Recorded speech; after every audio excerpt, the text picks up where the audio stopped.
ఇప్పుడు నా శిష్యులు నా వాళ్ళు అని కాదు, నా దగ్గరకు వచ్చిన తర్వాత బాగుపడిన వాళ్ళు వాళ్ళందరితోటి అందరికీ ఉపకారం కూడా అట్లాగే చేస్తారు. మంత్రాలయం ఎమ్మెల్యే గారు యాక్చువల్గా ఆయన వైఎస్ఆర్సీపీ పార్టీ, కానీ నేను ఎమ్మెల్యే అవ్వాలంటారు.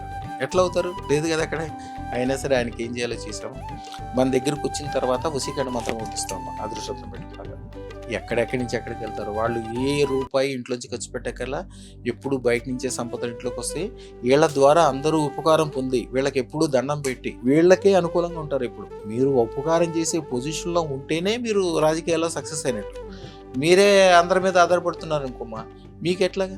ఇప్పుడు కూడా స్వార్థం, ఇప్పుడు నాకేం స్వార్థం లేదంటారు. స్వార్థం లేకపోతే ఎట్లా? మీరు ఇండియాకే ఉపకారం చేస్తారు కానీ పాకిస్తాన్కి ఉపకారం చేయరుగా. మరి పాకిస్తాన్ కూడా మనుషులే కదా.